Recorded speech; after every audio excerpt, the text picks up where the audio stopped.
pada bulan Oktober.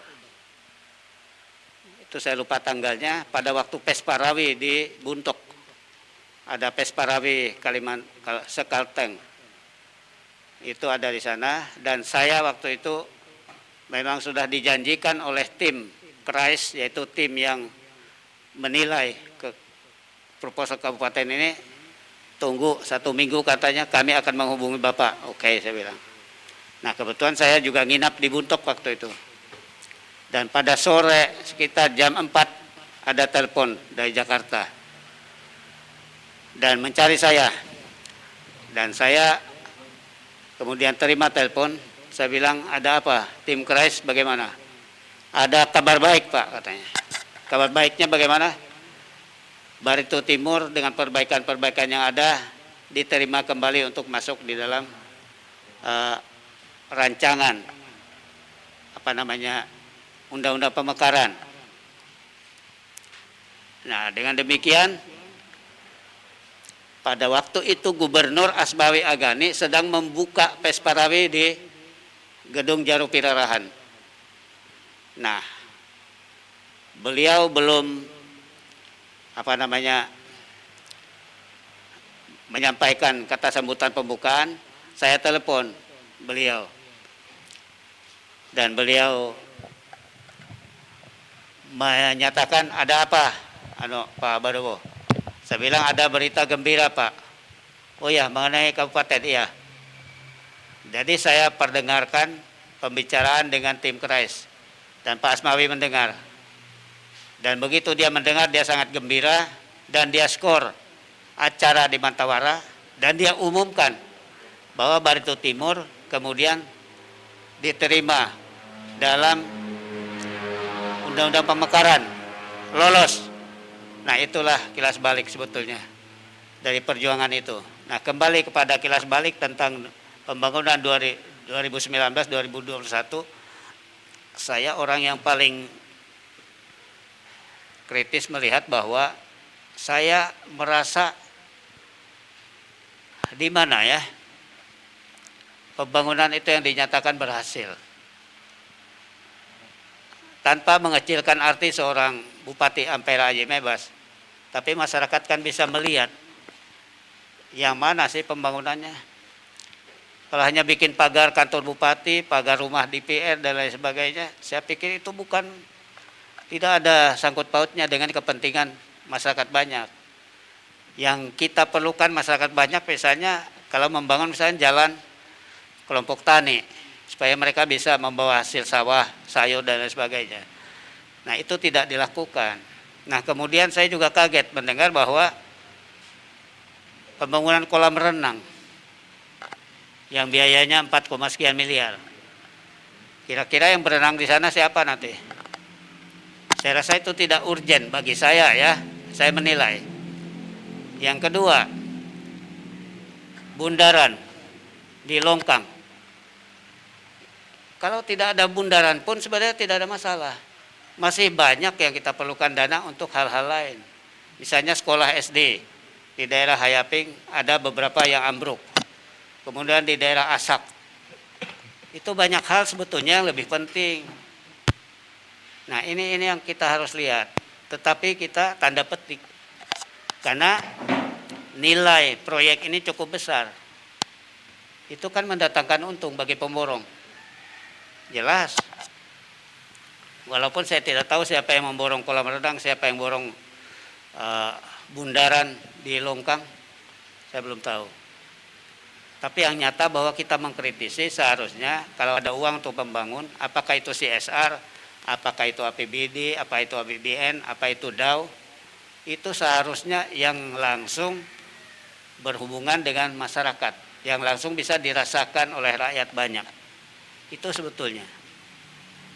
Yang paling akhir adalah tadi saya ke pasar belanja sayur tradisional. Ya, dari 15 yang jual sayur itu hanya tinggal sekitar 4 penjual. Kenapa?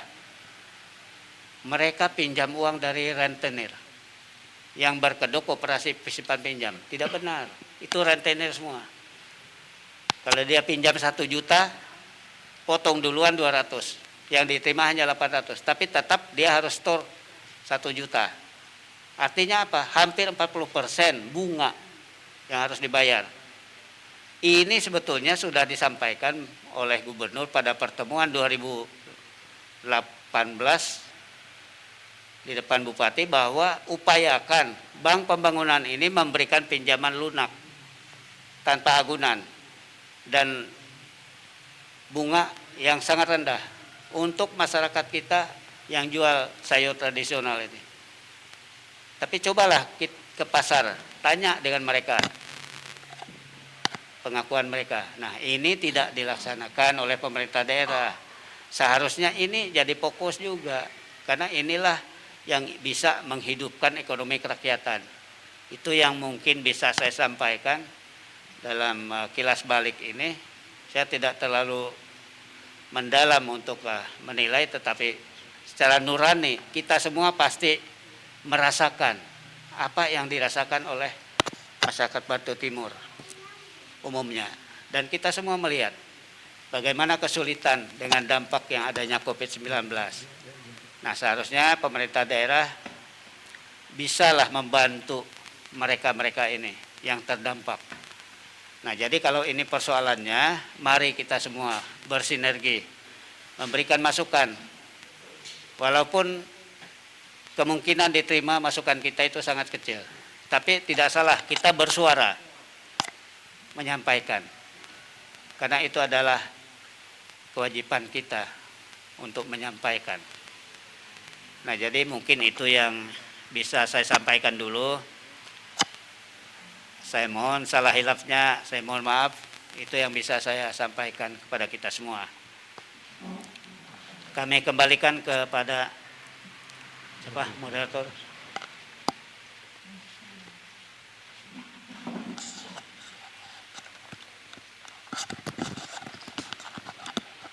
Oke, baik, terkait dengan hari ulang tahun Barito Timur yang ke-19 dan juga HUT RI ke-76 serta hari jadi Radio Menika Surya FM yang ke-16.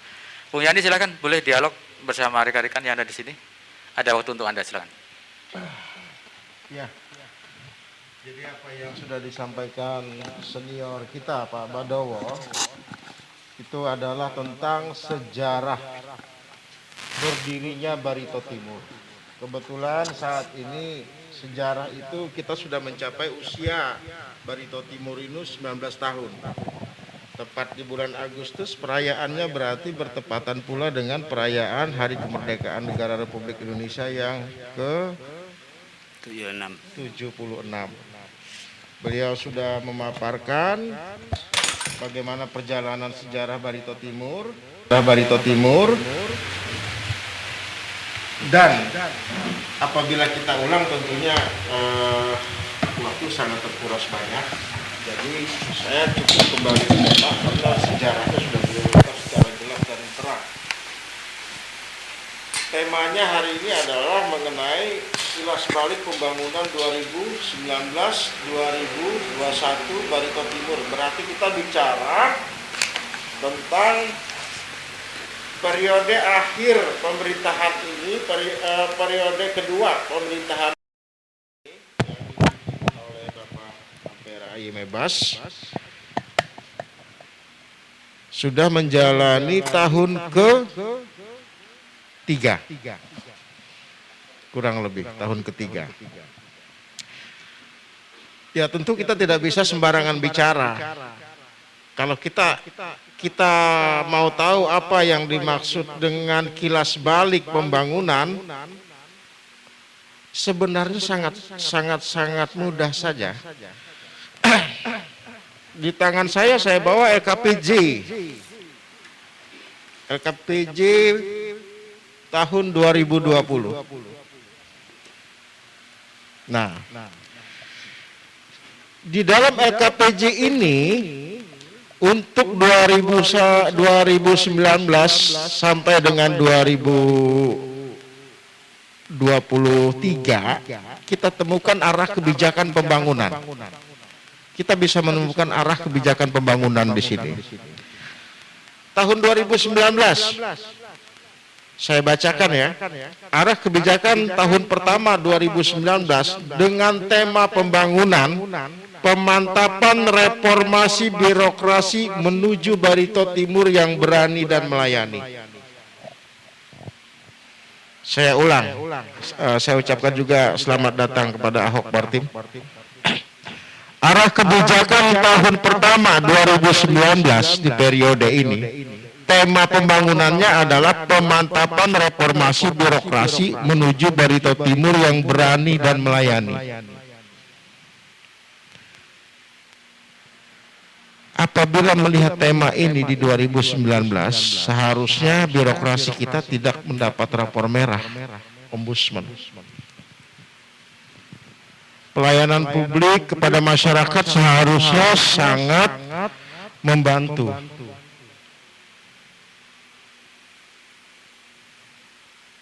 Reformasi birokrasi seharusnya bisa meningkatkan kinerja ASN. Pertanyaan selanjutnya, apakah kinerja ASN di Barito Timur sampai 2021 ini meningkat? Pertanyaan lainnya, apakah memang reformasi birokrasi ini sudah dilakukan sesuai dengan keadilan, sesuai dengan ketentuan peraturan perundang-undangan dan sesuai dengan norma-norma atau kaidah-kaidah yang berlaku? 3 pertanyaan tadi jelas. Siapapun akan menjawab tidak. Pelayanan publik kita masih dipertanyakan. Reformasi birokrasi, penetapan pejabat-pejabatnya masih amburadul. Jangan salah, di Bartim ini ada juga 3C yang sudah jadi kabit, 3D yang jadi kabit, yang 4A-nya terlempar semua. 3B sudah banyak dedikasi. Contoh pelantikan kemarin, yang terakhir. 3D sama 3C masih jadi staf. Apakah ini cermin birokrasi? Apakah ini cermin reformasi birokrasi? Saya udah katakan, kepala daerah itu tidak memiliki kewenangan apapun dalam penunjukan pejabat. Kalau ada kewenangan kepala daerah, tunjukkan sama saya. Pasalnya mana? Yang memiliki kewenangan itu adalah presiden. Berdasarkan Undang-Undang Nomor 5 tahun 2014, presiden mendelegasikan kewenangannya kepada bawahan-bawahannya, termasuk gubernur, termasuk bupati, termasuk wali kota. Saya yang salah tafsir atau BKD yang salah tafsir ini? BKPSDM. Kepala daerah hanya menetapkan setelah melalui proses peraturan perundang-undangan, sesuai peraturan perundang-undangan. Undang-undang menjamin pelayanan ASN, undang-undang menjamin promosi, undang-undang menjamin bagaimana mutasi dilakukan. Apakah itu tercermin di Barito Timur? Selama kinerja ASN tidak meningkat, jangan harap ada kemajuan di Barito Timur. Saya jamin. Karena ini terkait erat dengan pelayanan publik, yang tentu saja nanti notabene akan berpengaruh pada arah yang ingin dicapai, yaitu kesejahteraan masyarakat luas. Contoh, rumah sakit, pelayanan kesehatan. Contoh kecil. Ada dokter yang mengundurkan diri. Insentif belum dibayar. Banyak dokter terpapar COVID. Apakah ini cermin dari sebuah reformasi birokrasi meningkatkan kinerja? Tidak ada, itu bohong namanya. Apakah alasan COVID? Loh, janganlah. Jangan melulu alasan COVID. Kalau COVID yang dijadikan alasan, kok dananya silpa COVID, dana COVID silpanya besar sekali.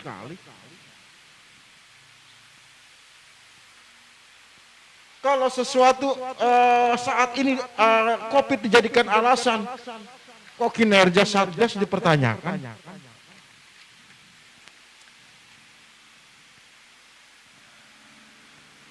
Jadi tidak ada. Jadi arah pembangunan yang katanya berdasarkan LKPJ yang saya bawa ini adalah pemantapan reformasi birokrasi menuju Barito Timur yang berani dan melayani, saya katakan gagal. Kalau ada yang mengatakan berhasil, silakan buktikan.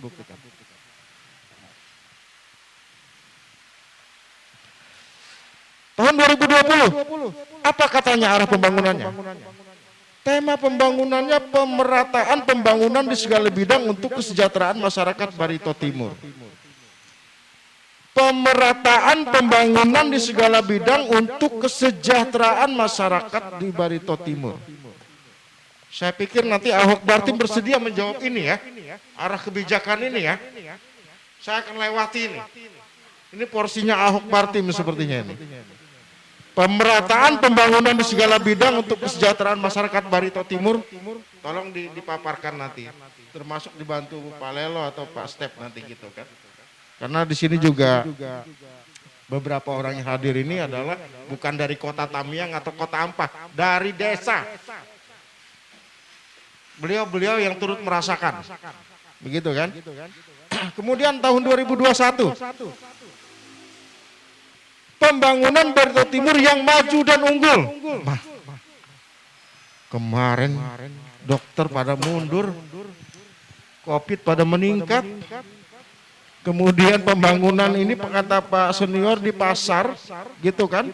Di mana? Di pasar tradisional kita, sisa 4 ya penjual sayur ya.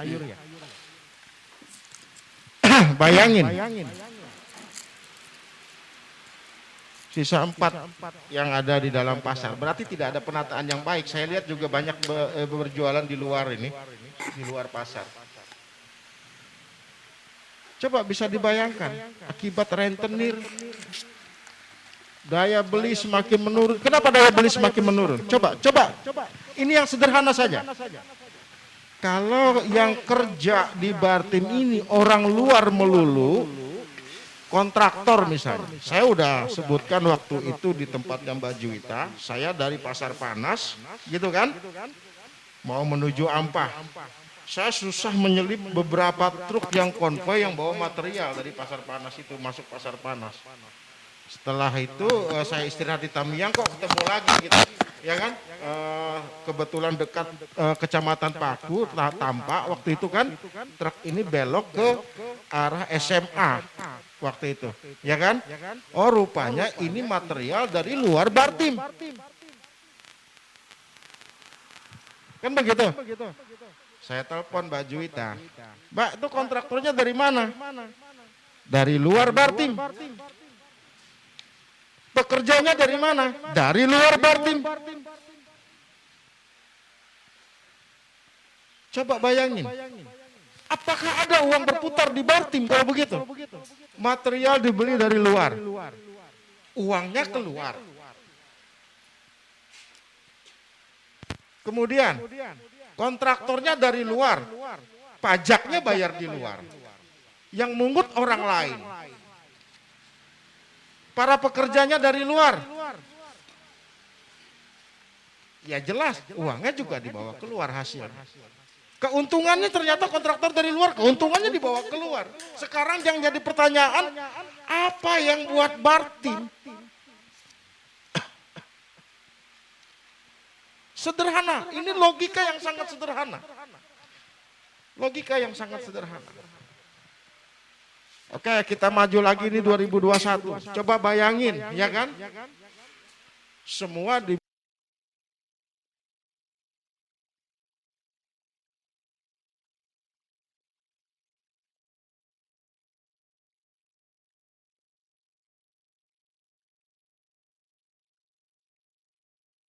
Bayangin, ya kan?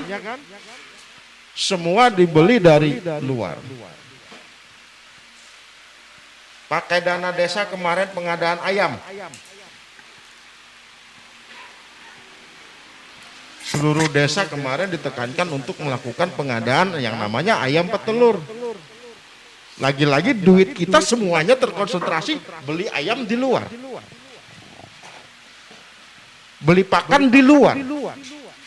Saat pandemi Covid. Jadi tidak aneh kalau cari uang 5.000, 10.000 sampai 50.000 di Bartim saat ini susah. Karena uangnya tidak ada. Uang yang beredar itu paling dari gaji ASN, dari pemantatan. Yang lain-lain uang pada kemana? Kolam renang kemarin kontraktornya dari mana senior? Gak tahu sih. Kandangan. Sudah, Ahok Bartim nanti itu yang bicara. Apa ndak keluar semua? Coba cek aja semuanya. Iya kan? Sehingga perputaran uang di Barito Timur ini kecil untungnya. Untungnya masih ada beberapa perusahaan yang jalan seperti misalnya sawit, kemudian juga batu bara. Tapi itu pun tidak bisa menjamin saat ini.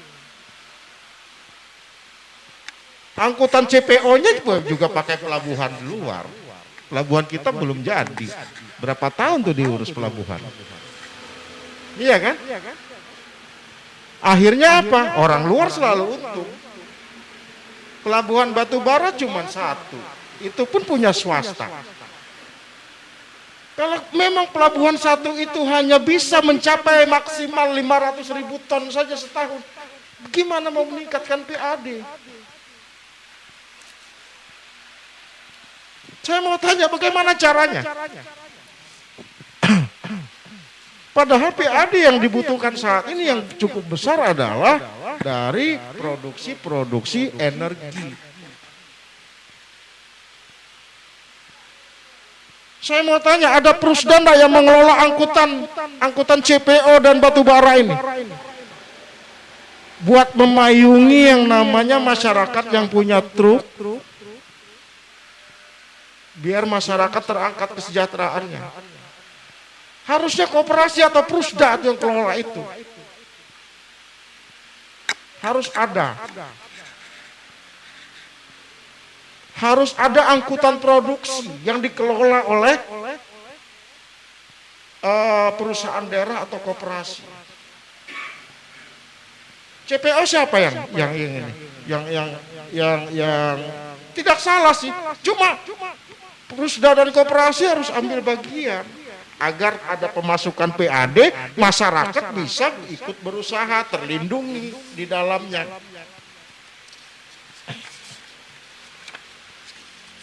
Oh, banyak katanya perda yang sudah kami keluarkan. Saya mau tanya, satu saja saya pertanyaan. Perda untuk petani plasma ada tidak? Perda yang apa yang dikeluarin? Yang buat langsung menyentuh masyarakat?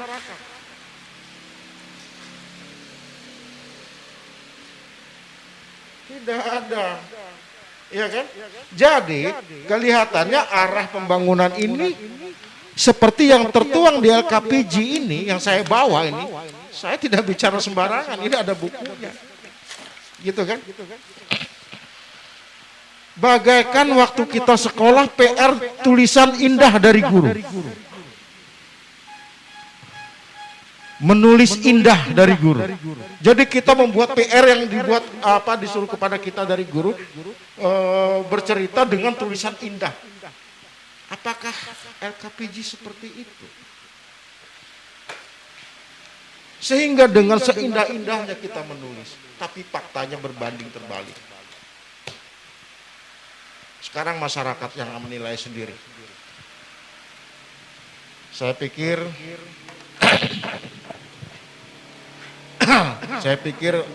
masyarakat tidak bodoh. Belum lagi bicara ekonomi kerakyatan yang kata senior tadi yang buka sayur cuma empat lapak ya. Tapi ini arah pembangunan 2022 dengan tema peningkatan daya saing daerah dalam pembangunan ekonomi berkelanjutan dan perwujudan masyarakat Bali Timur yang handal dan berdikari. Artinya semua di arah ini menuju pada ekonomi kerakyatan, meningkatkan ekonomi kerakyatan, mencapai visinya. Pak Senior sudah membuktikan yang jalan ke pasar tadi. Berdasarkan konvensi ILO tahun 1969, kalau tidak salah itu 189, boleh buka.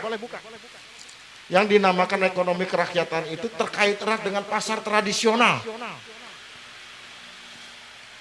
Berdasarkan pemikiran Muhammad Hatta, yang dinamakan ekonomi kerakyatan itu terkait erat dengan pekerjaan masyarakat sehari-hari.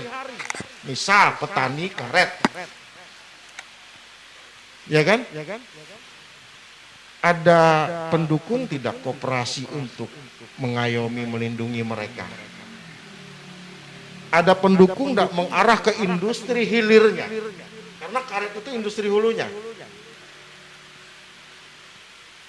Untuk menuju ekonomi kerakyatan ini, ada pendukung itu tidak dibentuk? Kemudian yang sektor real, pasar tradisional, ternyata rentenir yang berkeliaran. Jadi saya melihat terkadang arah kebijakan ini RPJMD itu PR dari guru untuk membuat tulisan indah, saya lihat.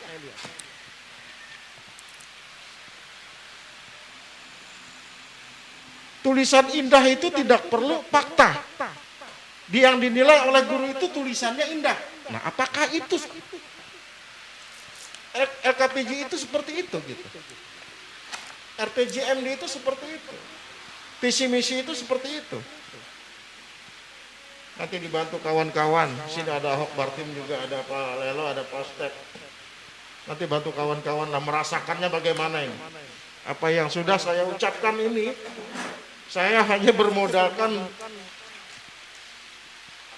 LKPJ dari mereka sendiri, bukan kita yang buat, mereka yang buat ini. Apakah ini hanya sekedar tulisan indah? Demikian. Untuk diputar dulu.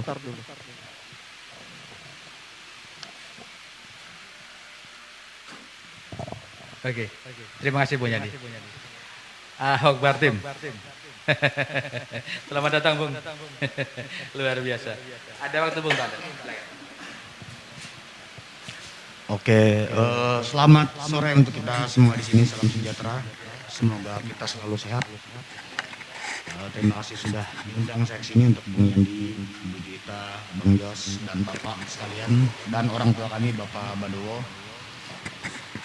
Singkat kata, saya menyikapi apa yang sudah ditanggapi tadi terkait pembangunan pemerintah Kabupaten Barito Timur menurut kacamata saya pribadi.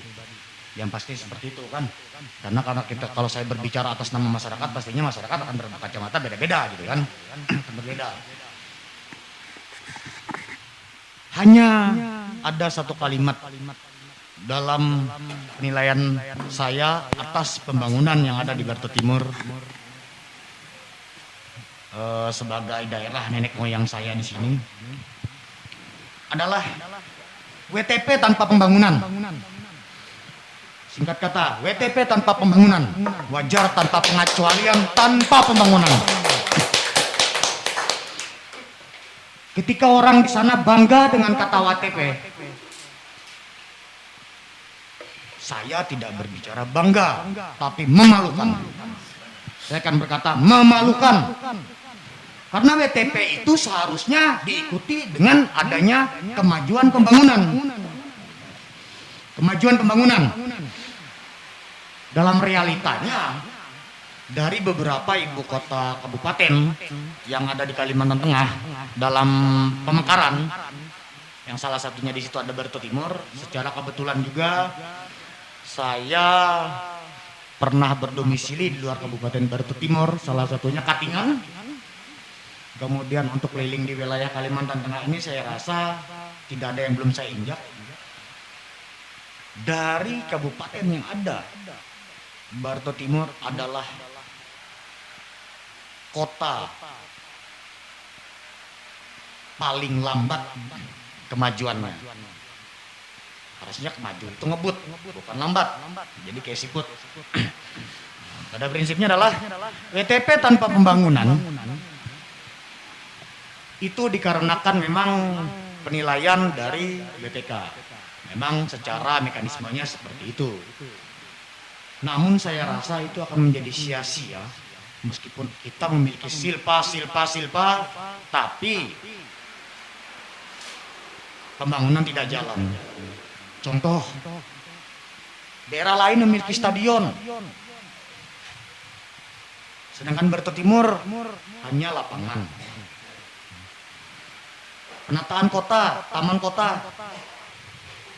kota, saya rasa Barito Timur tidak ada.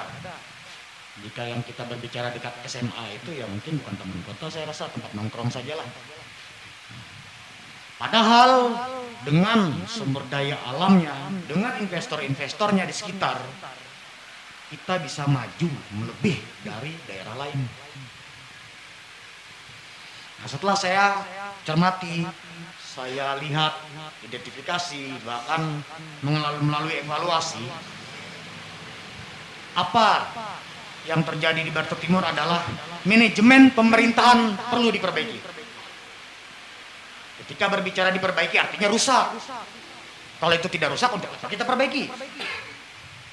Siapa yang mengelola pemerintahan? Otomatis para pemangku kebijakan. Ketika pemangku kebijakan itu hanya mengutamakan prioritas secara pribadi, saya berani berbicara secara pribadi, apalagi dengan periode sisa ya. Periode sisa, aduh, saya bukan orang yang munafik dengan sisa, bagaimana sih saya ke depan? Artinya adalah perlunya perbaikan manajemen pemerintahan. Itu yang bisa saya tanggapi sementara ini. Mungkin saya kembalikan dulu ke para bapak sekalian dan Ibu Dita dan pembawa acara. Oke, Ahok Batin, terima kasih banyak. Selamat salam santai ya. Oke, baik. Masih di show siang hari ini dalam memperingati hari jadi Barito Timur yang ke-19. Apa langkah kira-kira dalam mengisi 19 tahun ini? Juga hari RI yang ke-76 dan juga radio menikah Suriani yang ke-16. Baik, saya ingin ke masyarakat dulu. Pak Lelo, selamat sore Pak Lelo. Oke, Pak Lelo, terkait dengan ini Pak, hari ulang tahun Barito Timur yang ke-19, apa yang bisa Anda sampaikan? Terima kasih kepada Bung Dos yang telah memberi kesempatan kepada saya untuk menyampaikan segala sesuatu. Yang saya rasakan lah dari tahun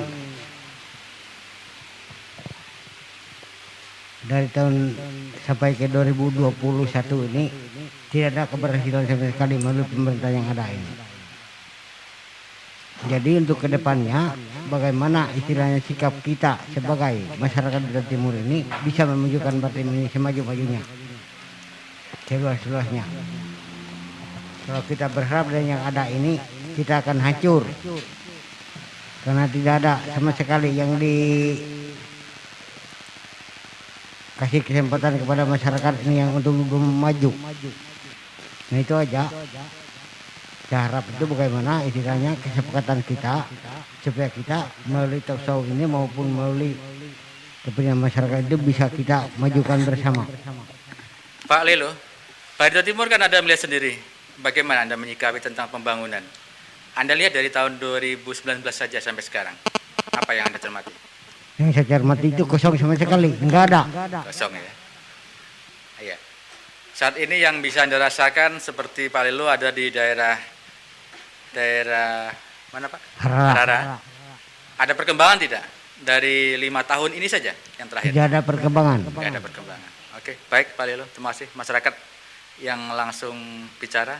Dan sebentar, Bung Dery, selamat sore Bung Dery. Bung Dery, mohon silakan untuk bisa komentarnya terkait dengan Barito Timur. Apa yang bisa Anda rasakan dan apa yang bisa Anda sampaikan di hari ulang tahun yang ke-19 ini, silakan. Iya, pokoknya semoga ada perubahan dan juga semoga ada kemajuan, itu aja. Terima kasih. Ada perubahan dan ada kemajuan. Berubah terus ya sebenarnya sih ya. Bung Stefanus, bisa Anda sampaikan terkait dengan Barito Timur, Bung, silakan. Oke, terima kasih diberikan kesempatan kepada saya. Dan terima kasih kepada bapak-bapak yang hadir pada sore hari ini, Bapak narasumber dan Ibu Juwita juga, dan teman-teman semua. Dan sebelumnya saya ucapkan Dirgahayu RI yang ke-76 dan selamat hari ulang tahun juga Kota Barito Timur yang ke-19 dan Radio Monika yang menginjak usia 16 tahun.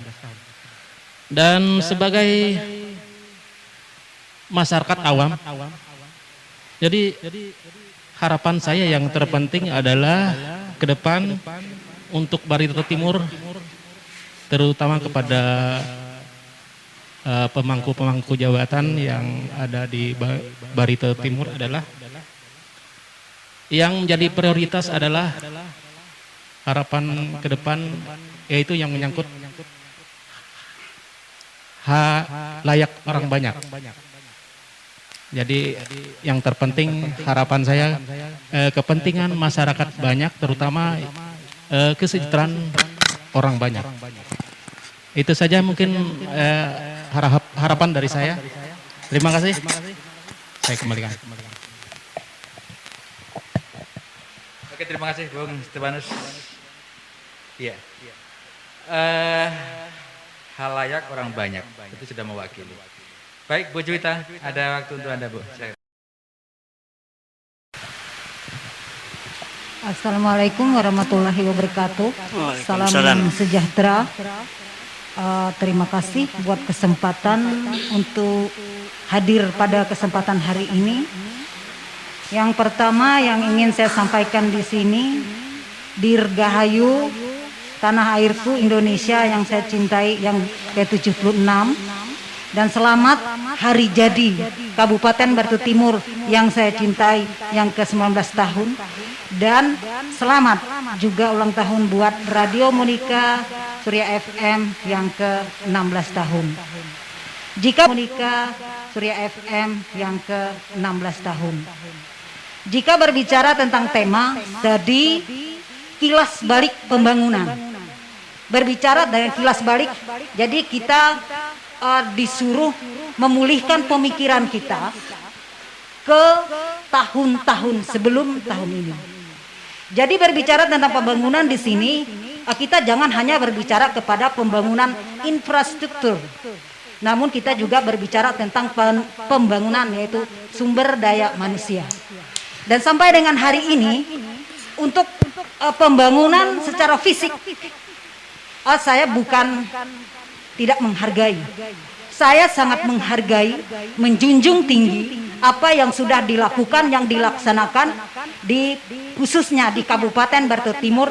Namun ada beberapa hal yang masih kurang maksimal, yang menyentuh kepada masyarakat, artinya bidang pemberdayaan masyarakat di Kabupaten Barito Timur.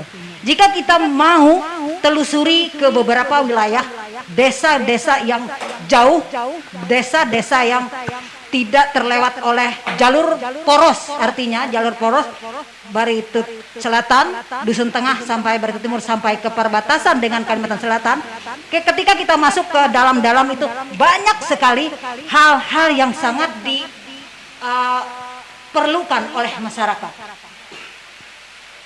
saya tidak usah menyebut satu persatu, tapi yang saya harapkan kepada pelaku-pelaku atau kepada instansi yang terkait, mari jangan hanya memantau, memonitoring dari meja. Coba sekali-kali turun ke lapangan, rasakan, lihat apa yang masyarakat rasakan, apa yang masyarakat butuhkan untuk sentuhan-sentuhan dari program-program khusus di eksekutif. Nah, lalu program yang sudah terarah, program yang telah dirancang yang sedemikian rupa, jangan sekali-kali program itu mandek di tengah jalan sehingga munculnya apa? Silpa. Apa yang kita bangga dengan silpa? Oke, ketika berbicara silpa positif, saya juga suka. Tetapi kalau berbicara dengan silpa negatif, itu yang saya tidak suka. Jadi tolong, untuk tahun-tahun berikut, jangan sampai silpa ini menjadi program andalan Kabupaten Barto Timur. Itu satu.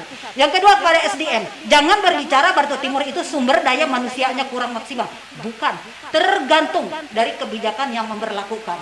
Contoh, yang tadi yang disampaikan oleh Pak Senior tentang pelantikan.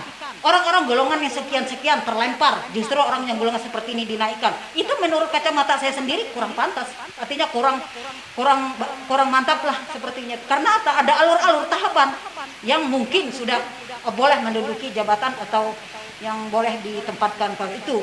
Yang kedua,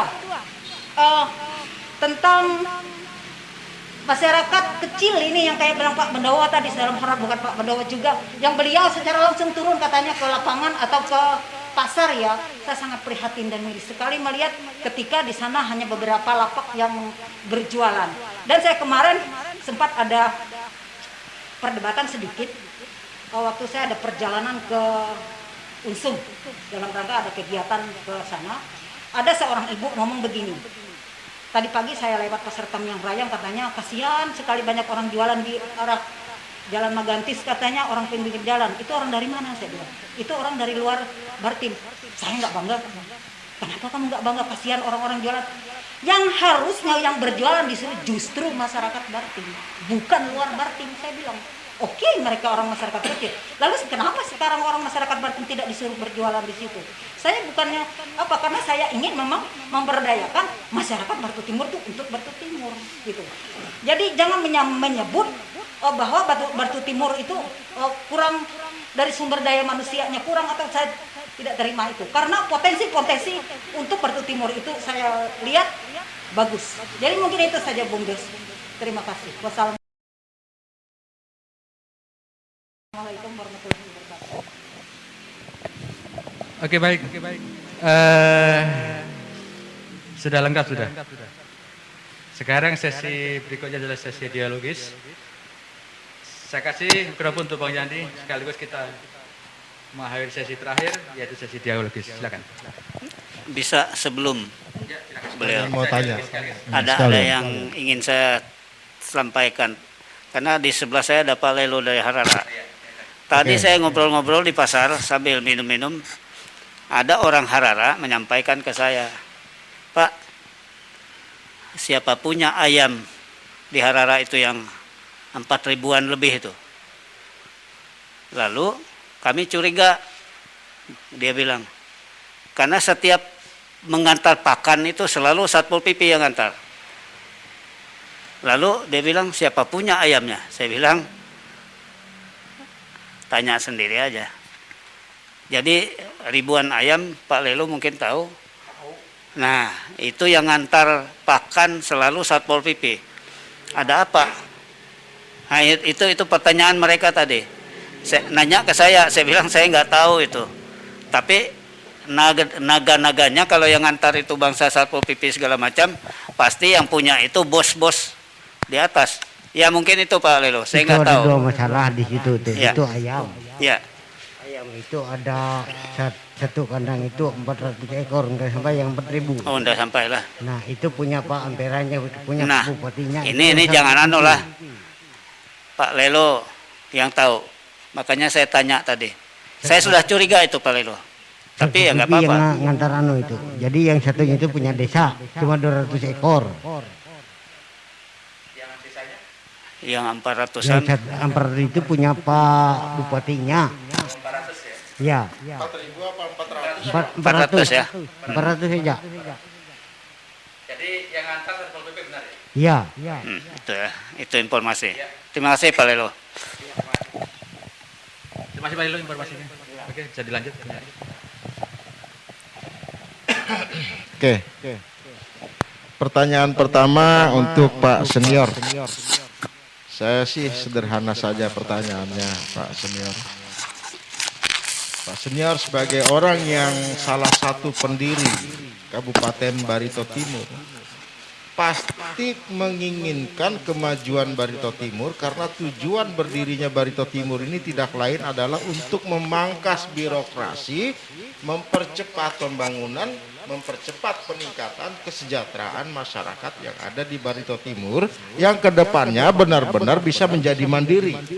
Itu adalah tujuan berdirinya Barito Timur. Dengan banyaknya tulisan-tulisan indah yang kita temukan di sini tapi tidak sesuai dengan fakta di lapangan, saya pribadi tidak berharap terlalu optimis dan tidak ada optimisme lagi dalam sisa periode ini. Saya pribadi terus terang, pasca pelantikan terakhir kemarin, saya bilang saya akan melihat ada itikat baik atau niat baik tidak dari pemerintahan ini untuk melakukan sebuah reformasi atau perubahan di birokrasinya dulu. Ternyata yang ada hanya pelantikan 2 kadis, ya kan? Kemudian yang lainnya adalah promosi kabid yang pangkatnya ada juga yang masih tidak sesuai. Bahkan sebelumnya ada yang namanya pangkat 3C sudah jadi kabid gitu loh, ya kan? 3B sudah banyak menjadi kasih walaupun itu ditempatkan banyak di daerah kecamatan, begitu kan? Tapi banyak sekali keluhan dari kawan-kawan ASN. Nah, sementara katanya untuk 2019 memprioritaskan pembangunan reformasi birokrasi untuk peningkatan kinerja ASN. Saya betul-betul tidak percaya lagi tentang persoalan tulisan-tulisan ini. Nah, apa langkah-langkah Pak Senior ke depannya nanti buat Barito Timur ini, begitu kan? Pemimpin yang bagaimana yang diinginkan, kemudian karakter yang bagaimana yang sebenarnya yang masyarakat Bartip inginkan. Apakah nanti ke depan ini Pak Senior ini masih bisa memprediksi akan terjadi atau ramai lagi nih money politik atas kejadian ini, atas pengalaman ini, atau berdasarkan pengalaman ini masyarakat kita ke depan ini akan menjadi tambah cerdas? Itu pertanyaan. Kemudian untuk Ahok Bartim, dari dulu waktu di WA Group, Ahok Bartim ini juga ikut turut berdiskusi masalah ayam. Begitu kan?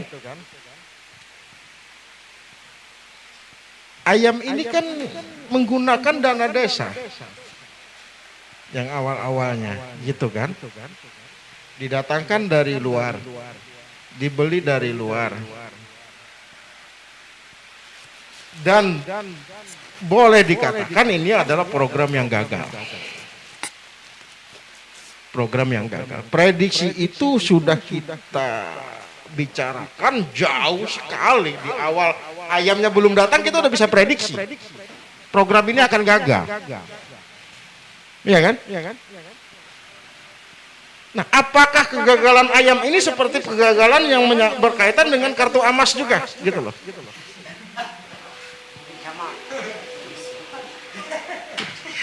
Gitu kan? Jadi tolong direntetkan antara kartu AMAS dan kartu ayam. Apakah ini hanya sebuah apa ya namanya? Ya katakanlah ini program, 2 program yang sifatnya mendadak gitu kan? Cuman saya tidak menyalahkan tim sukses karena tim sukses itu kerjanya adalah bagaimana cara memenangkan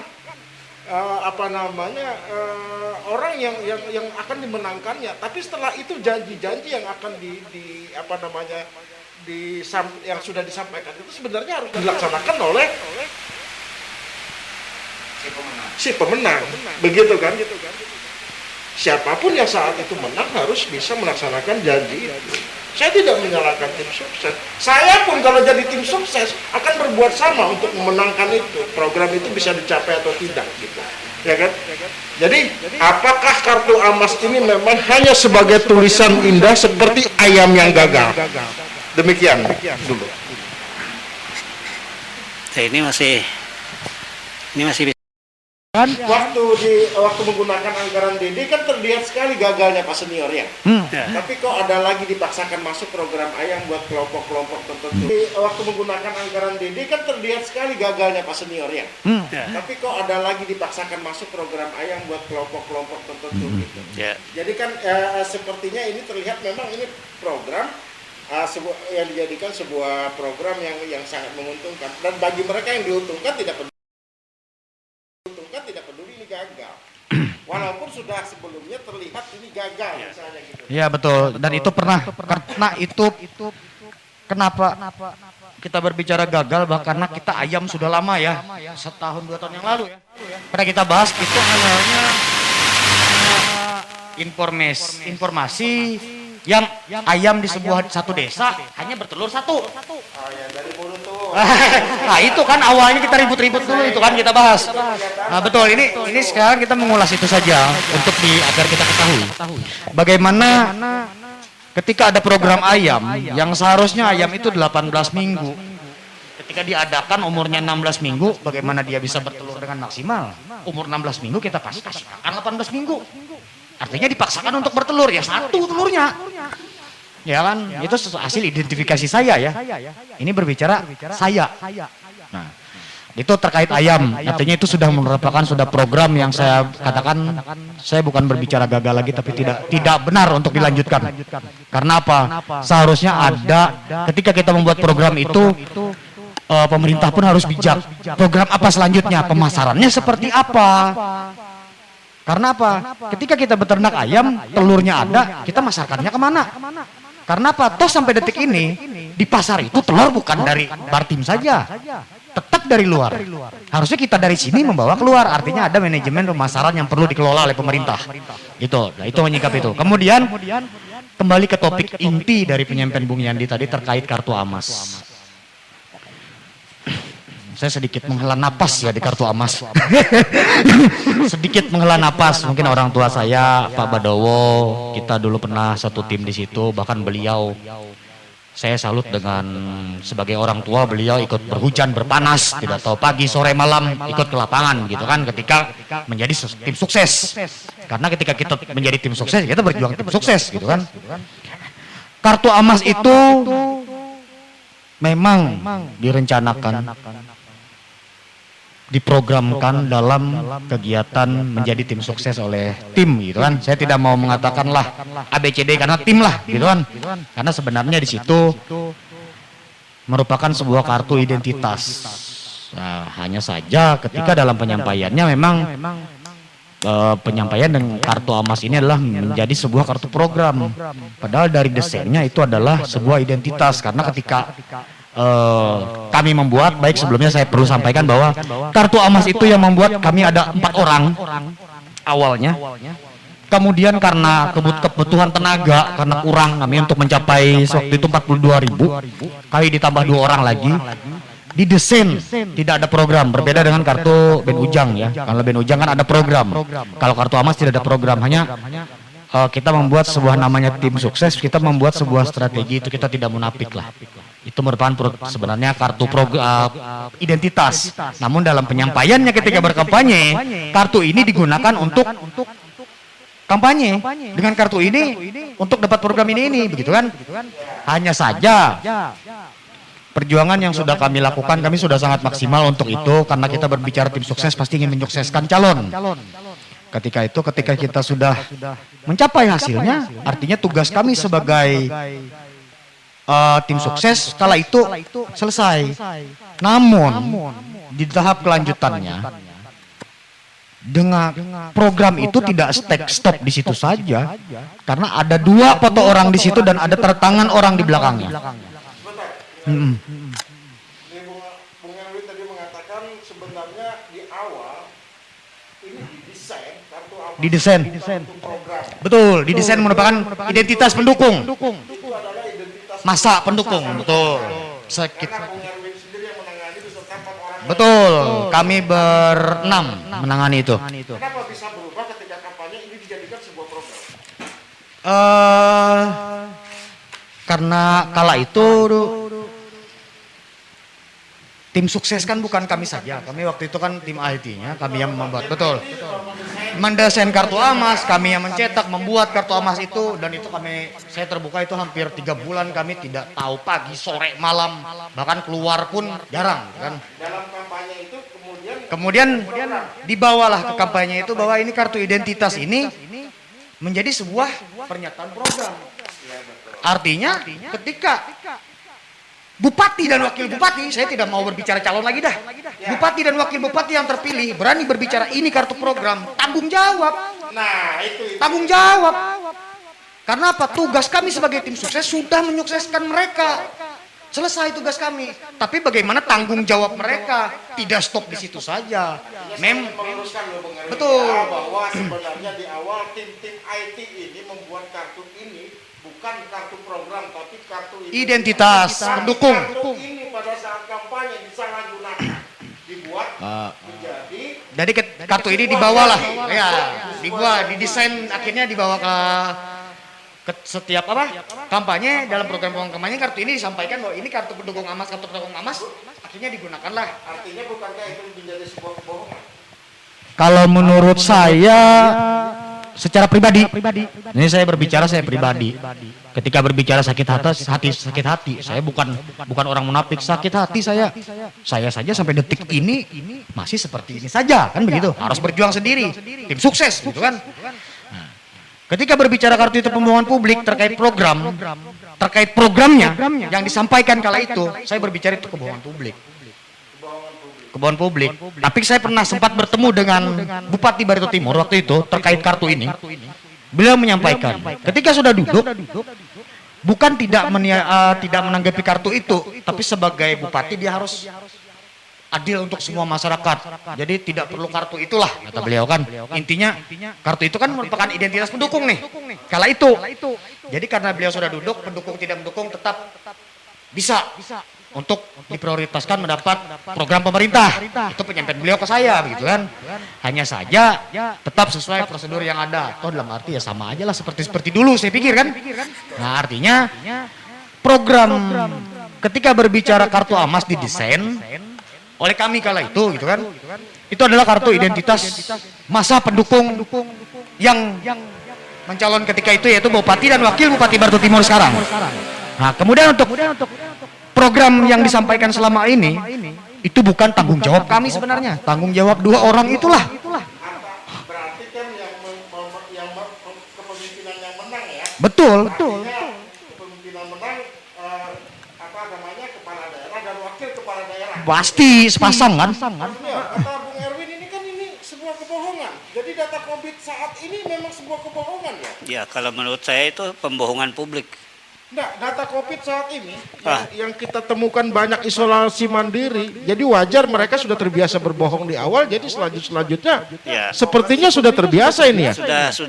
kebohongan ini. Akhirnya sudah menjadi satu kebiasaan. Saya melihat di data cuma 63, tapi yang isoman di Dusun Tengah saja ada 121 rumah, di Kecamatan Kaku ada berapa Pak Juita? Ada 31. Kemudian di Pajo Epat saya dengar 7 orang terpapar. Ada lagi masyarakat. Dokter, ada lagi dekat masyarakat. puskesmas. Terus yang meninggal yang terakhir ini kok tidak masuk gitu. Padahal beberapa kali yang dari provinsi mengeluarkan data sudah.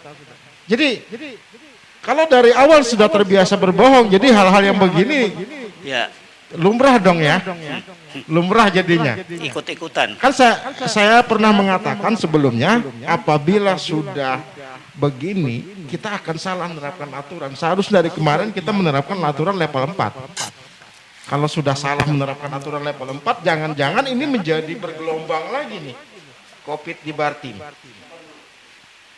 Kalau melihat data-data data dari puskesmas, jangan-jangan ini hampir berimbang dengan Palangkaraya saya lihat Bartim. Padahal Bartim penduduk nomor 13 jumlahnya, kepadatan yang paling luas antara 25 sampai 30 km persegi lebih kepadatannya dan anggaran yang lumayan gitu kan. Tapi apabila dilihat dari awal sudah terbiasa ada kebohongan seperti itu, saya pikir data COVID pun lumrah mereka melakukan kebohongan ini secara data. Begitu ya? Kira-kira gimana Pak Senior? Ya, jadi kebohongan yang sudah menjadi kebiasaan itu tidak lagi dirasakan sebagai kebohongan akhirnya. Ya, jadi mereka sendiri menganggap itu adalah kebenaran. Ya, sementara masyarakat sendiri melihat itu tidak benar. Ya. Jadi yang menilai dan merasakan itu masyarakat dong. Iya, yang menilai masyarakat Ya. kan artinya daya beli menurun, Ya, duit semua. sakit becari, gitu kan? Ya. Kemudian COVID, ambulan sebentar ngeong-ngeong, kok 63 aja. Kalau di awal-awal dulu sebelum ini ya sebelum ketahuan 15, 20, 21, 22, 24, 25. Begitu disorot jadi agak ke angka 40 sampai 60 gitu. Jadi sebuah kebohongan. Artinya memang tidak salah Bung Erwin mengatakan itu sebuah kebohongan di awal. Gitu kan? Yang pasti kita berbicara bohong atau tidak yang bersangkutan lah. Saya hanya menilai. Ini atau tidak yang bersangkutan lah. Saya hanya menilai. Ini penilaian kacamata saya. Saya tidak berani menuduh langsung kan. Tapi saya merasa penilaian saya pribadi. Oke, cukup jelas kalau begitu. Saya kembalikan kepada pemilik. Kalau saya lagi, kalau saya itu berani bahwa itu berbohong.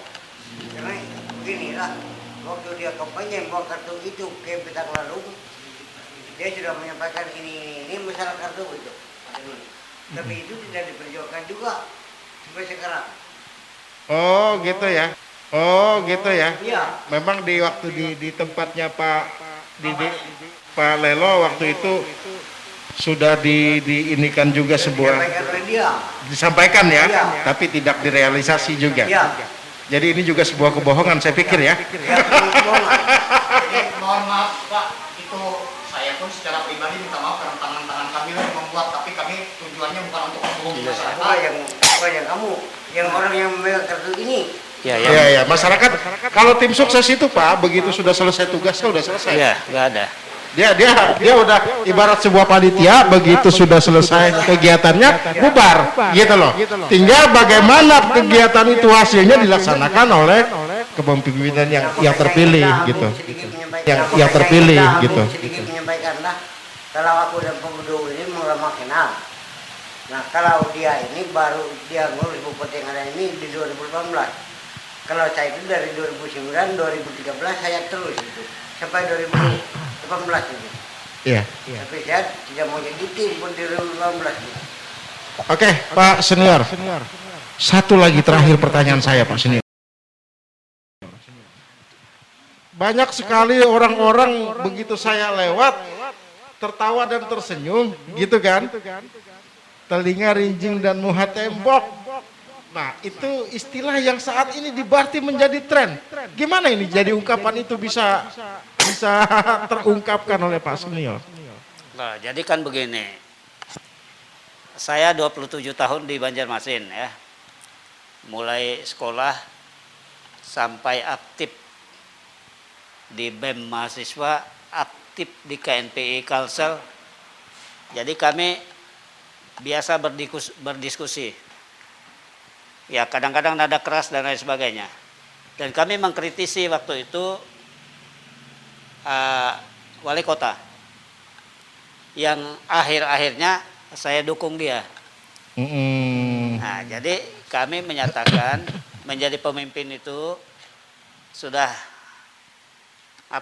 sudah memasyarakat lah istilah di Banjar itu. Ya, jadi saya beli di warung, belanja. Saya sangat suka dengan istilah itu katanya. Saya sampaikan salam saya kepada Pak Badowo. Ya nanti saya sampaikan, saya bilang. Jadi kami sampaikan. Saya jalan misalnya ke ini langsung ada yang nyeletuk.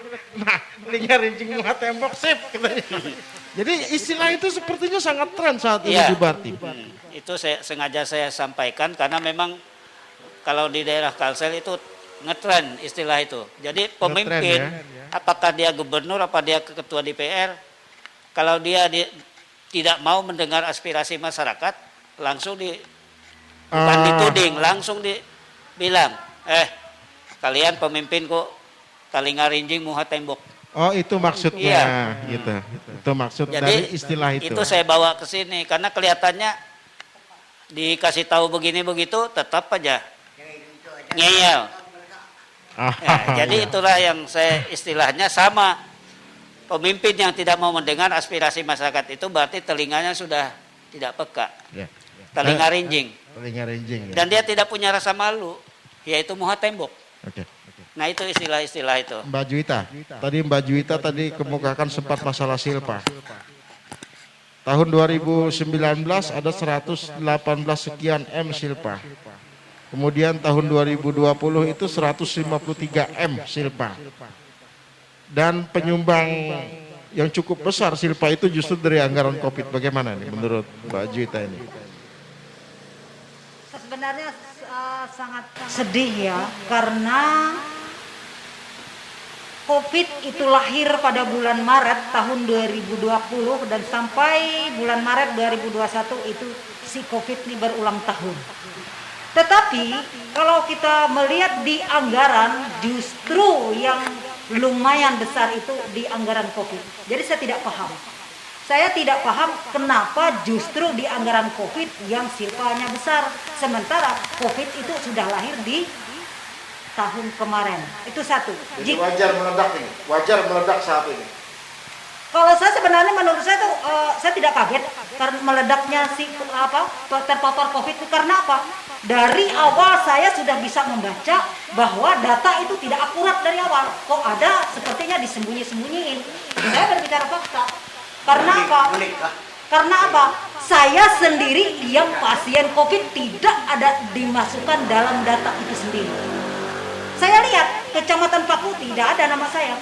Desa saya tidak ada, justru saya terpapar COVID. Itu artinya apa? Data saya ini tidak diinput atau tidak dimasukkan di data COVID itu sendiri. Itu yang membuat alasan saya data itu tidak akurat. Jadi terawangan saya begini, ketika data ini tidak benar, jadi masyarakat ini juga atau apa ini menganggap ya biasa-biasa atau siapa saya menganggap itu hal yang slow aja, tetapi pemikiran saya justru ketidakakuratan data ini suatu saat dan ketika ini akan meledak. Dan kenyataannya iya, pasien COVID itu sekarang bertambah. Coba dari awal maksimalkan seperti yang awal mula masuknya si COVID bulan Maret 2020 itu. Tapi saya tidak bisa menyalahkan juga sih petugas-petugas kayak Satgas itu karena apa? Berkaitan dengan anggaran tadi kan. Ya, dana. Ya itu juga saya tidak bisa menyalahkan sepenuhnya karena posko-posko itu banyak belum ada orang tapi ada baleho atau spanduk posko itu ada. Cuman begitu ditanya, lah uangnya memang belum ada, uangnya belum cair. Jadi nggak bisa juga kita uangnya memang belum ada, uangnya belum cair. Jadi nggak bisa juga kita menyalahkan petugas-petugas itu. Ya itu. Bagaimana nih? Bagaimana timnya?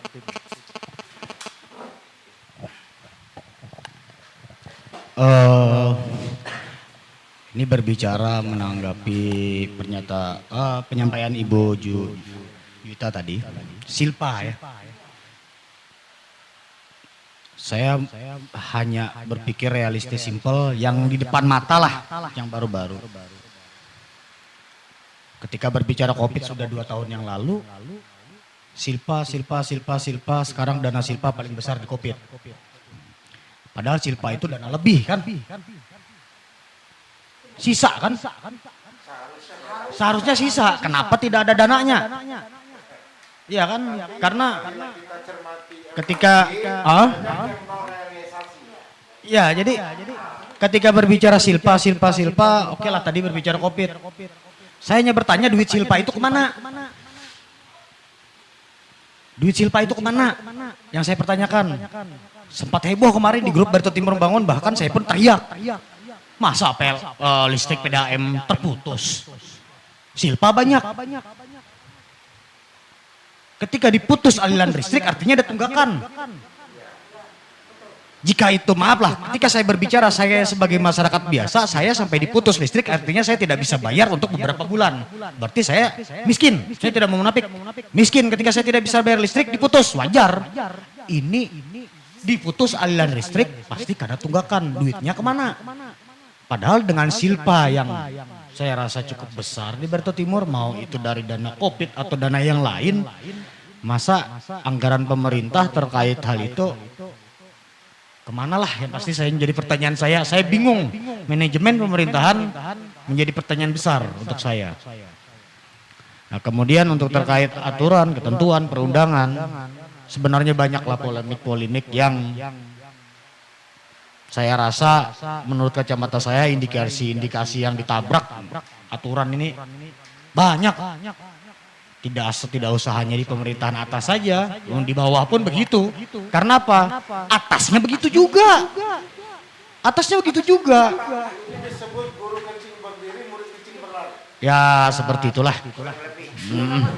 Nah, karena saya bingung ketika berbicara, karena saya karakternya bukan orang, meskipun tahu peribahasa, tapi saya mending tembak langsung kata orang kan. Dan memang karakter saya seperti itu. Ketika banyak yang ditabrak aturan, kenapa banyak penyelewengan, indikasi bukan menuduh, indikasi penyelewengan, hal-hal yang tidak pas, tidak sesuai aturan, kenapa bisa terjadi di bawah? Karena atasnya seperti itu juga. Kalau atasnya benar, bawahnya pasti benar.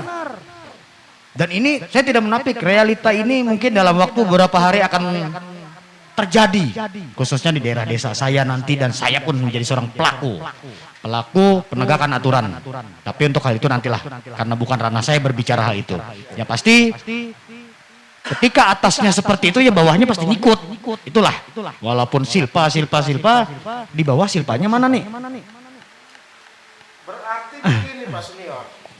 Apa yang Pak Senior harapkan berdirinya Bartim dari awal ini sama sekali belum ada kata, hanya sebagai apa ya?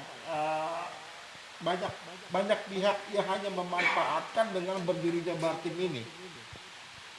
Banyak pihak yang hanya ingin memanfaatkan berdirinya Bartim, padahal tujuannya yang sebenarnya adalah mensejahterakan masyarakatnya dengan memangkas birokrasi supaya tidak terlalu jauh ke Buntok, ya kan?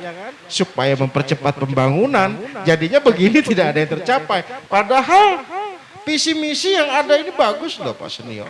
Tapi saya lihat ini apakah benar-benar sebagai tulisan indah saja jadinya. Saya pengen tahu nih salah satu pendiri Bartim kenapa diundang saat ini, karena penting apa yang sudah dicapai dalam 19 tahun ini, dalam beberapa tahun terakhir ini justru masyarakat sepertinya terjadi penurunan kesejahteraan.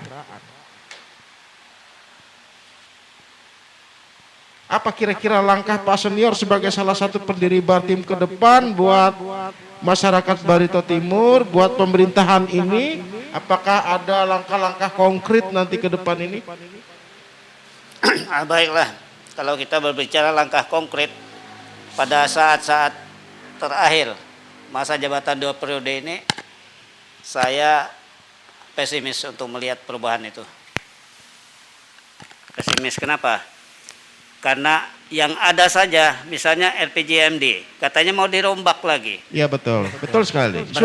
Sudah di DPRD kok, sudah dibahas. Nah sekarang pertanyaannya, berapa waktu mereka bisa membahas itu supaya cepat selesai? Jangan-jangan akhir tahun ini belum tentu selesai. Itu nanti mengganggu semua rencana-rencana yang lain. Belum lagi melihat hasil daripada LKPJ, Pansus.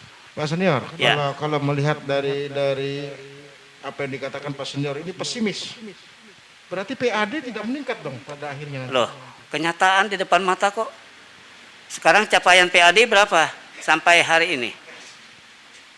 Apa Senior optimis dengan kepala dinas PAD yang baru ini, Pak? Kepala pendapatan dinas yang baru ini, Pak Senior? Ya, saya bukan pesimis atau optimis. Karena dia baru menjabat berapa lama ini. Itu nanti bisa dilihat sampai akhir tahun ini. Dia menyambung apa yang sudah dilaksanakan oleh yang terdahulu. sampai mana kemampuannya nanti. Di akhir tahun kita bisa melihat. Ada tolak ukur nanti. Ya. Capaian itu berapa Karena persen? begini Pak Senior, saya bingung. Yang perdagangan sudah lama menjadi PLT malah belum dilantik-lantik. Kenapa yang baru PLT di Kepala Dinas Pendapatan udah di definitif gitu? Itulah. Saya cukup bingung ini jadinya. Itulah Barito Timur. Barito Timur memang beda dari yang lain. Nah, persoalannya sekarang adalah untuk mengangkat atau menetapkan seseorang jadi pejabat di Barito Timur itu ada semacam suka atau tidak suka. Berarti saya boleh ragu ya? Saya boleh ragu ya? Boleh. Apakah memang katanya yang kemarin saya baca di media sudah lulus asesmen? Apakah memang asesmen ini memang menggunakan anggaran sendiri atau anggaran pemerintah daerah? Saya kurang tahu karena hanya 2 kadis yang dilantik kemarin. Kalau asesmen yang dilakukan anggaran dengan anggaran pemerintah, tentunya kadis harus ada kadis-kadis lain yang PLT yang sudah lama juara bertahan 3 tahun loh kurang lebih perdagangan. Sementara secara aturan 3 bulan diperpanjang 3 bulan paling lama 6 bulan. paling lama. Jadi jangan diperpanjang terus. Kalau diperpanjang terus itu namanya nabrak. Ya, itu salah satu. Tapi pagu perjalanan dinas ya Pak, 2,5 M tahun ini. Justru itu. Pagu perjalanan dinas saja. Jadi kalau kita melihat hal-hal seperti ini, itu ada ditunggangi kepentingan-kepentingan tertentu akhirnya. Sehingga tidak rasional apa yang disampaikan. Kembali saya kepada 995 juta untuk kebersihan sebuah kantor. Iya. Itu kan jadi pertanyaan besar. Lalu siapa yang melaksanakan itu? Siapa? Ya, Saya yakin itu tapi titipan.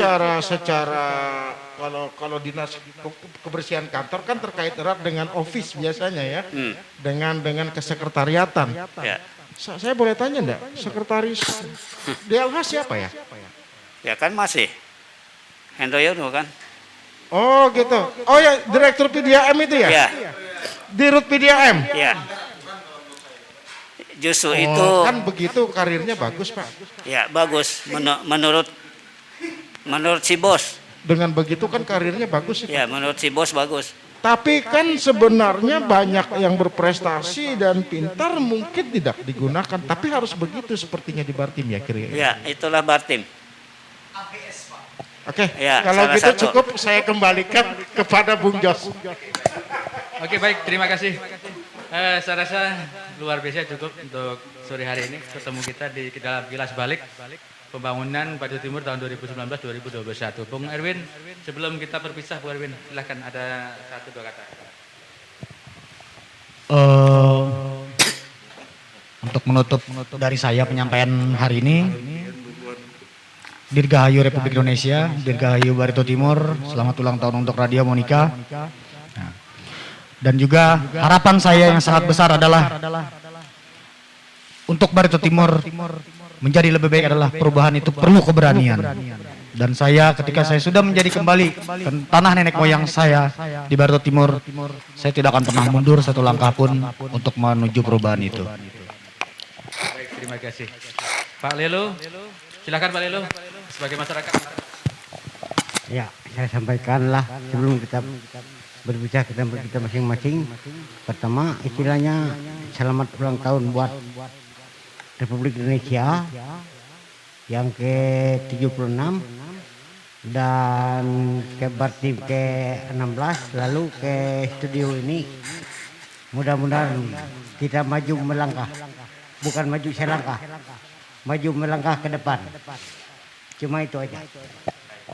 Terima kasih, Bu Senior. Silakan, Bung Senior, ada waktu Anda. Baiklah. Walaupun terlambat, tapi baiklah terlambat daripada tidak. Saya mengucapkan juga selamat hari jadi Kabupaten Barito Timur yang ke-19. Kemudian selamat HUT kemerdekaan RI yang ke-76.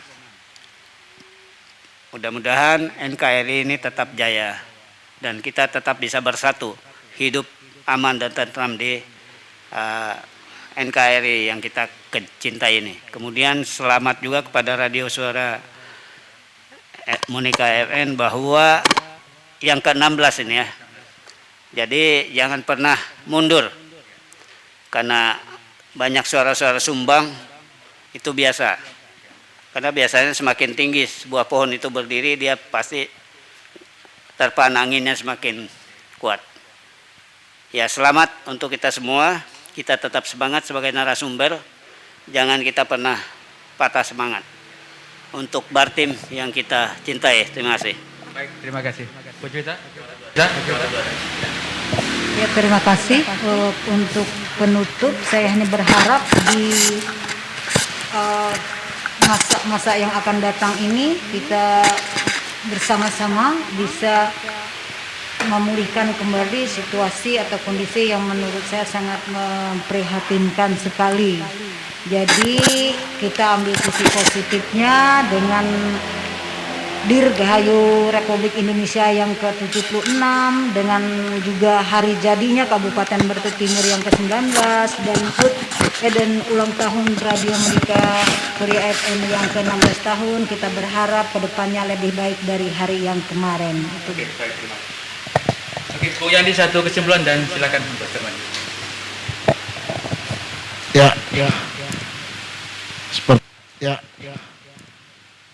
Seperti yang telah Pak Senior katakan, Pak Lelo dan rekan-rekan Bung Ahok Bartim ya, Bung Erwin serta Mbak Juwita.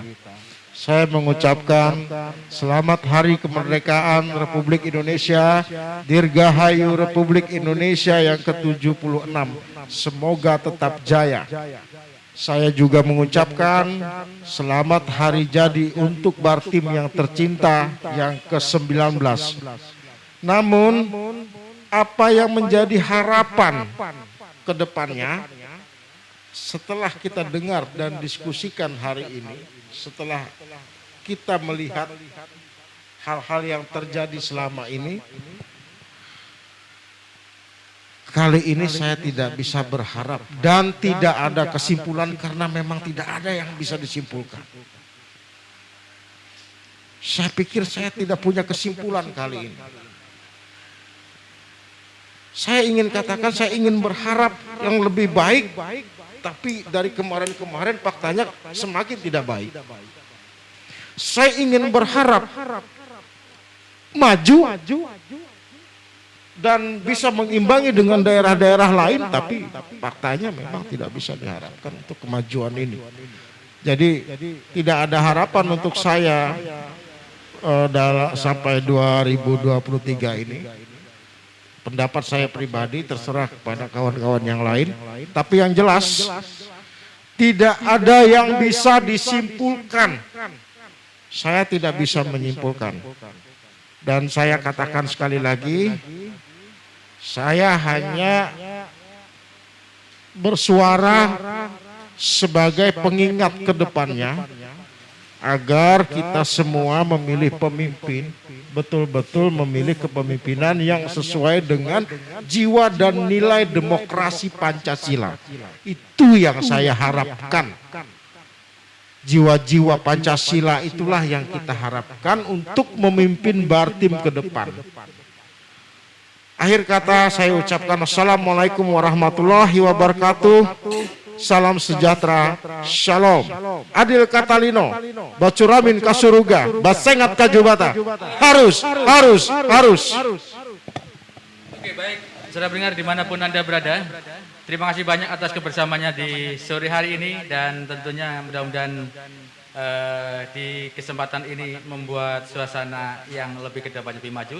Dan seperti yang Bung Yani simpulkan, tidak punya kesimpulan satupun karena berharap itu menyakitkan. Saya Bujati Masina, mari maju selangkah seiring perkembangan zaman. Assalamualaikum warahmatullahi wabarakatuh dan sampai jumpa.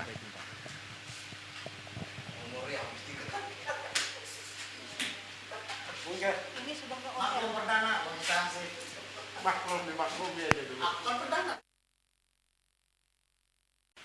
pada bulan Oktober. Itu saya lupa tanggalnya, pada waktu Pesparawi di Buntok. Ada Pesparawi Sekalteng. Itu ada di sana, dan saya waktu itu memang sudah dijanjikan oleh tim KRAIS, yaitu tim yang menilai ke proposal kabupaten ini, tunggu 1 minggu katanya kami akan menghubungi Bapak. Oke, saya bilang. Nah, kebetulan saya juga nginap di Buntok waktu itu. Dan pada sore sekitar jam 4 ada telepon dari Jakarta dan mencari saya. Dan saya kemudian terima telepon, saya bilang, ada apa? Tim KRAIS bagaimana? Ada kabar baik, Pak, katanya. Kabar baiknya bagaimana? Barito Timur dengan perbaikan-perbaikan yang ada diterima kembali untuk masuk di dalam rancangan Undang-Undang Pemekaran. Nah, dengan demikian pada waktu itu Gubernur Asbawi Agani sedang membuka Pesparawi di Gedung Jaru Pirarahan. Nah, beliau belum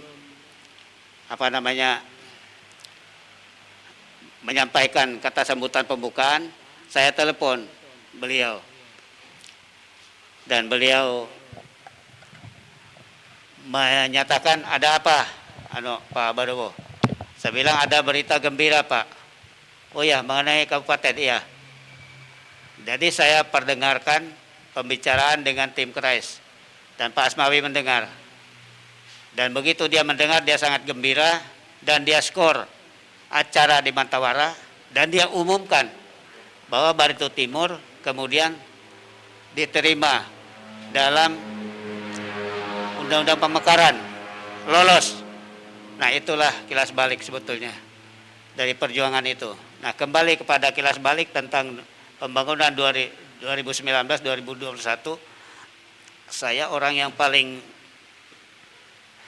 kritis melihat bahwa saya merasa di mana ya pembangunan itu yang dinyatakan berhasil,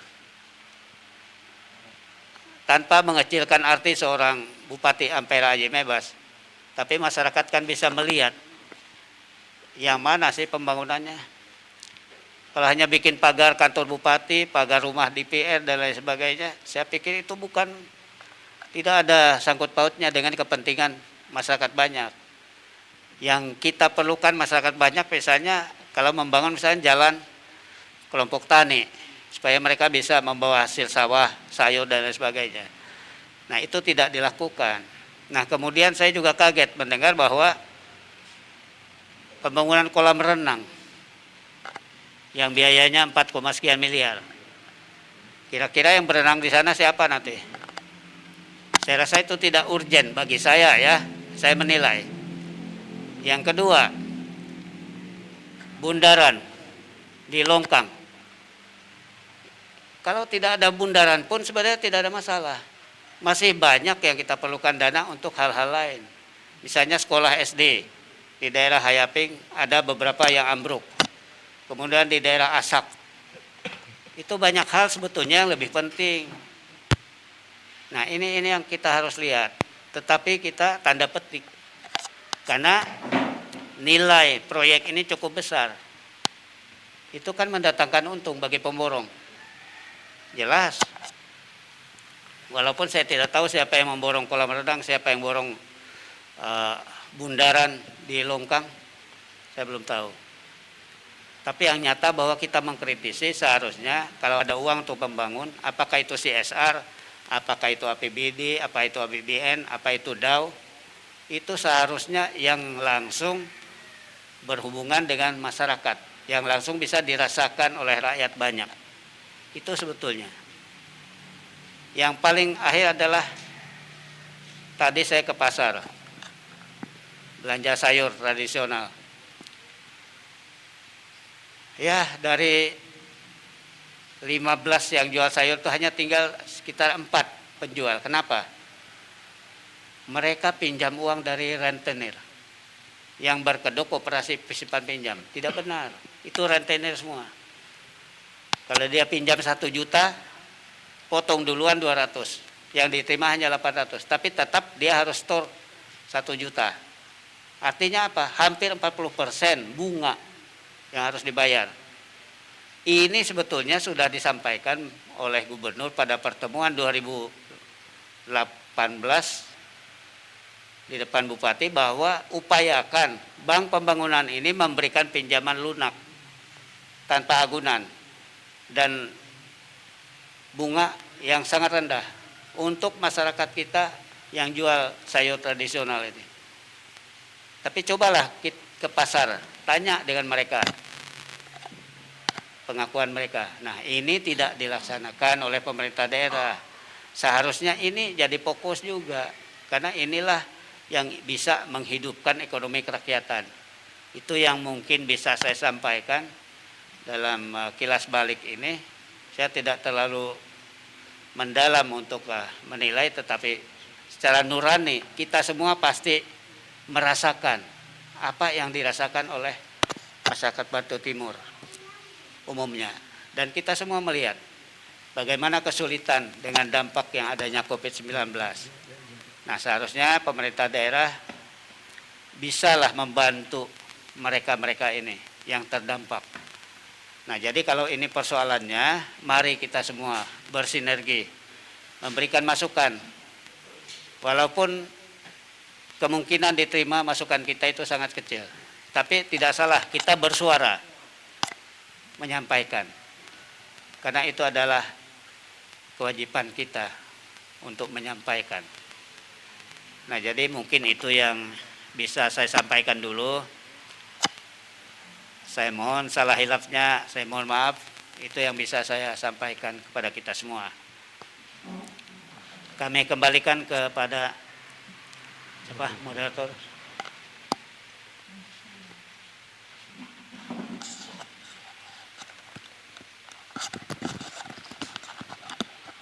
Oke, baik, terkait dengan hari ulang tahun Barito Timur yang ke-19 dan juga HUT RI ke-76 serta hari jadi Radio Menika Surya FM yang ke-16. Bung Yani, silakan boleh dialog bersama rekan-rekan yang ada di sini. Ada waktu untuk Anda, silakan. Ya. Jadi apa yang sudah disampaikan senior kita Pak Badowo itu adalah tentang sejarah berdirinya Barito Timur.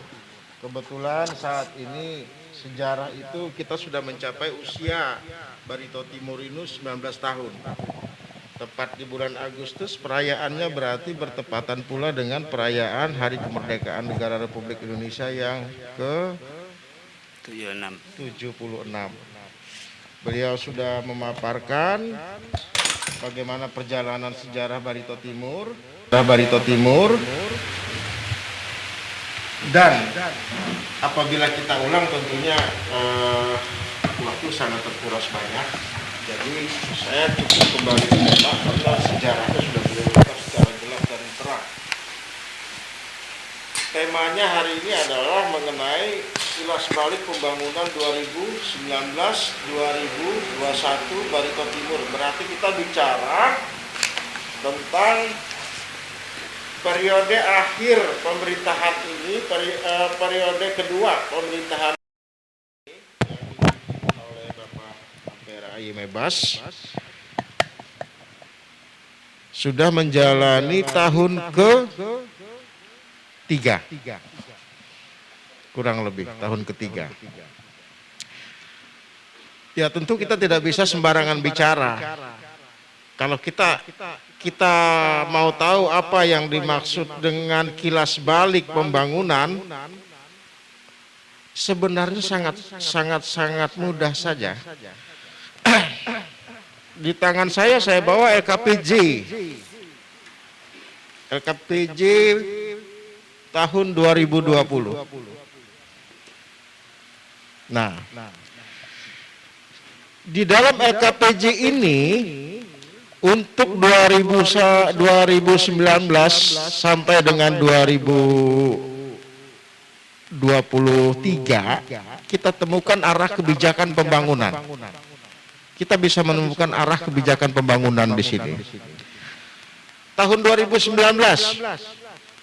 Saya bacakan ya. Arah kebijakan tahun pertama 2019 dengan tema pembangunan, pemantapan reformasi birokrasi menuju Barito Timur yang berani dan melayani. Saya ulang, saya ucapkan juga selamat datang kepada Ahok Bartim. Arah kebijakan tahun pertama 2019 di periode ini, tema pembangunannya adalah pemantapan reformasi birokrasi menuju Barito Timur yang berani dan melayani. Apabila melihat tema ini di 2019, seharusnya birokrasi kita tidak mendapat rapor merah Ombudsman. Pelayanan publik kepada masyarakat seharusnya sangat membantu.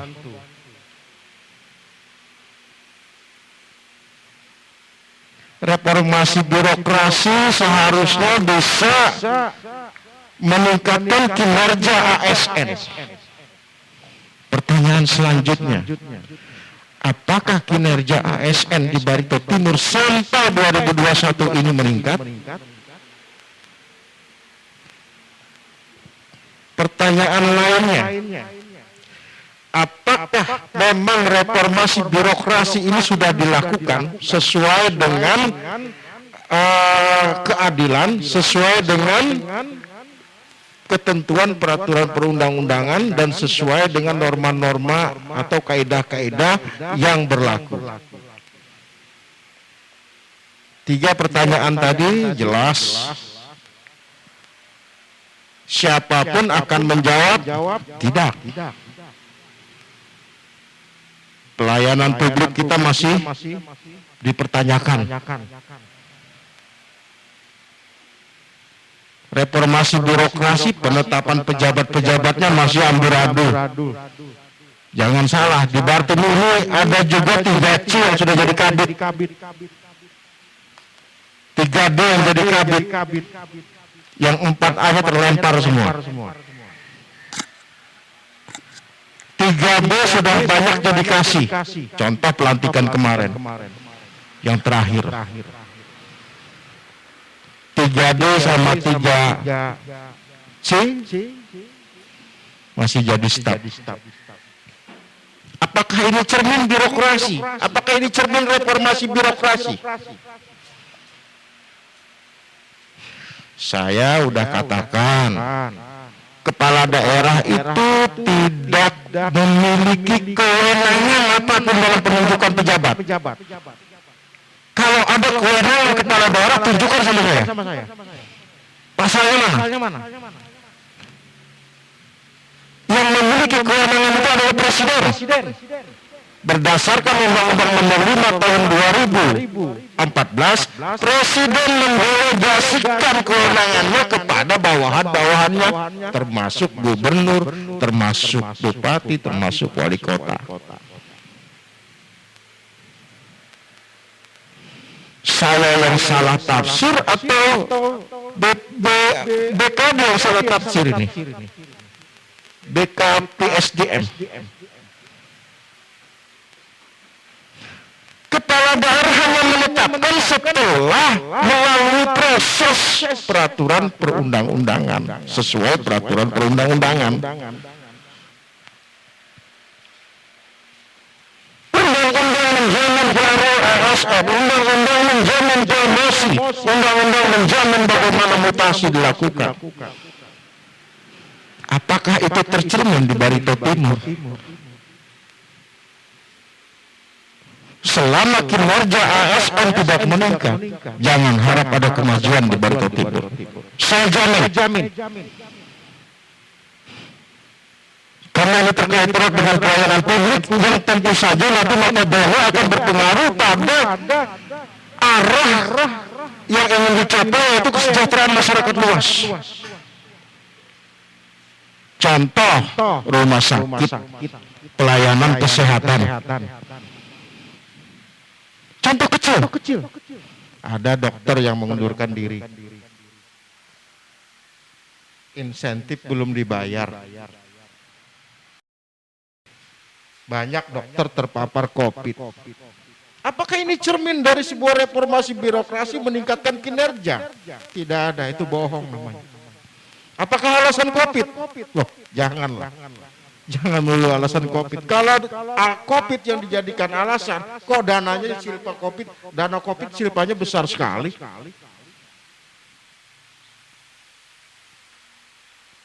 Kalau sesuatu saat ini COVID dijadikan alasan, kok kinerja Satgas dipertanyakan?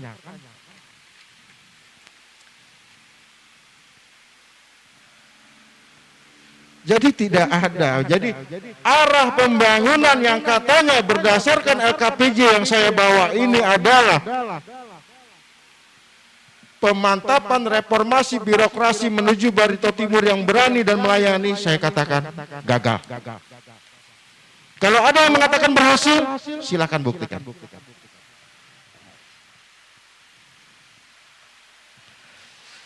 Tahun 2020, apa katanya arah pembangunannya? Tema pembangunannya pemerataan pembangunan di segala bidang untuk kesejahteraan masyarakat Barito Timur. Pemerataan pembangunan di segala bidang untuk kesejahteraan masyarakat di Barito Timur. Saya pikir nanti Ahok Bartim bersedia menjawab ini ya, arah kebijakan ini ya. Saya akan lewati ini. Ini porsinya Ahok Bartim sepertinya ini. Pemerataan pembangunan di segala bidang untuk kesejahteraan masyarakat Barito Timur, tolong dipaparkan nanti, termasuk dibantu Pak Lelo atau Pak Step nanti gitu kan. Karena di sini juga beberapa orang yang hadir ini adalah bukan dari kota Tamiang atau kota Ampah, dari desa. Beliau-beliau yang turut merasakan, begitu kan. Kemudian tahun 2021, pembangunan Barito Timur yang maju dan unggul. Kemarin dokter pada mundur, COVID pada meningkat. Kemudian pembangunan ini kata Pak Senior di pasar, gitu kan? Di mana? Di pasar tradisional kita, sisa 4 ya penjual sayur ya. Bayangin. Sisa 4 yang ada di dalam pasar. Berarti tidak ada penataan yang baik. Saya lihat juga banyak berjualan di luar ini, di luar pasar. Coba bisa dibayangkan, akibat rentenir, daya beli semakin menurun. Kenapa daya beli semakin menurun? Coba. Ini yang sederhana saja. Kalau yang kerja di Bartim ini orang luar melulu, kontraktor misalnya. Saya udah sebutkan waktu itu di tempatnya Mbak Juwita, saya dari Pasar Panas, gitu kan? Mau menuju Ampah. Saya susah menyelip beberapa truk yang konvoi yang bawa material dari Pasar Panas itu masuk Pasar Panas. Setelah itu saya istirahat di Tamiang, kok ketemu lagi gitu, ya kan? Kebetulan dekat Kecamatan Paku, Tampak waktu itu kan, truk ini belok ke arah SMA waktu itu, ya kan? Oh rupanya ini material dari luar Bartim, kan begitu?